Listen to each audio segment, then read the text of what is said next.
by Caitlin Kenneth Kitfree, June 1, 2018. A scroll through my Instagram feed makes my obsession clear. Between the ubiquitous selfies and flat lays, most posts are 1-minute exercise clips from the dozens of studios and trainers I feverishly follow. It's the same reason why, at present count, I have class packages at 5 different studios. I love discovering new workouts, and when I first learned that electrical muscle stimulation (EMS) had landed in Toronto, I couldn't wait to check it out. With early adopters, Instagram posting enthusiasts that include Olympic champion sprinter Usain Bolt and Victoria's Secret model Alessandra Ambrosio, EMS is one of the hottest trends in fitness.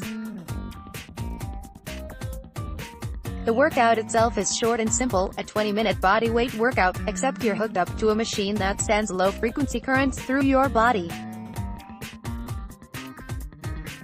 The promise is that, by stimulating more muscles than you naturally would, you wind up with an ultra-effective workout.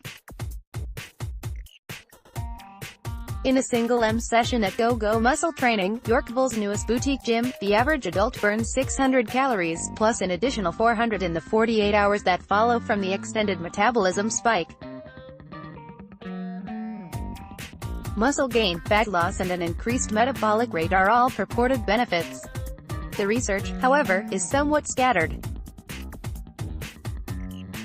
Of 5 studies between 2010 and 2017, 4 found that EMS helped athletes, including female gymnasts and male soccer players, improve performance and strength, while 1 turned up no differences between the control and EMS group.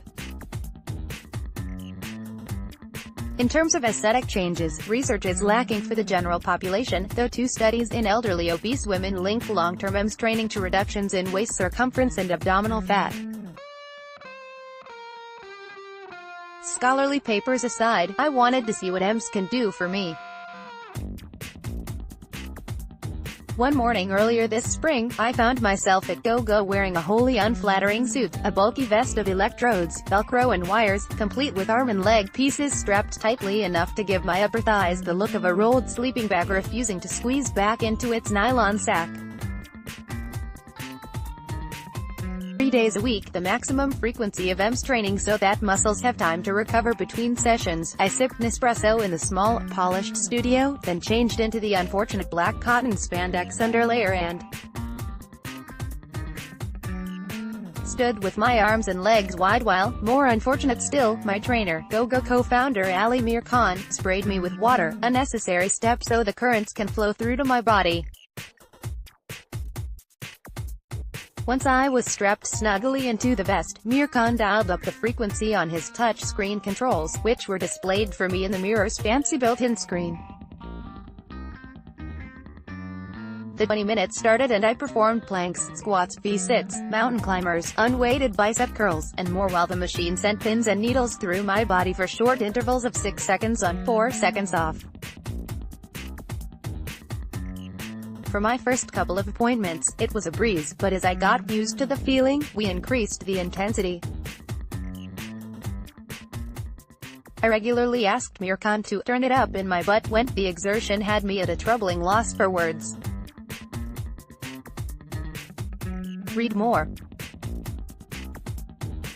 Spot reduction no substitute for total body movements in boring diet summertime body boosting on a budget exploring the wellness craze, and the extremes people will go to feel better. The more we cranked it, the harder and sweatier things got, and the more sore I felt in the following days. It was that heavy, weak feeling you get in your glutes and quads after a really good leg day, but it was in my whole body, something I imagined would take hours and an impossible amount of energy to achieve at a conventional gym. That efficiency was one of my favorite draws. It's hard to come up with a valid excuse to skip such a short workout, and with the monthly membership fee of $499, failing was that much less justifiable. The other advantage is that I was working out 3 times a week with 0 signs of the chronic injuries that usually slow me down. It makes sense, this technology is an adaptation of the same tingly machine physiotherapists use, plus, the low-impact moves show mercy to my runners' knees and hips.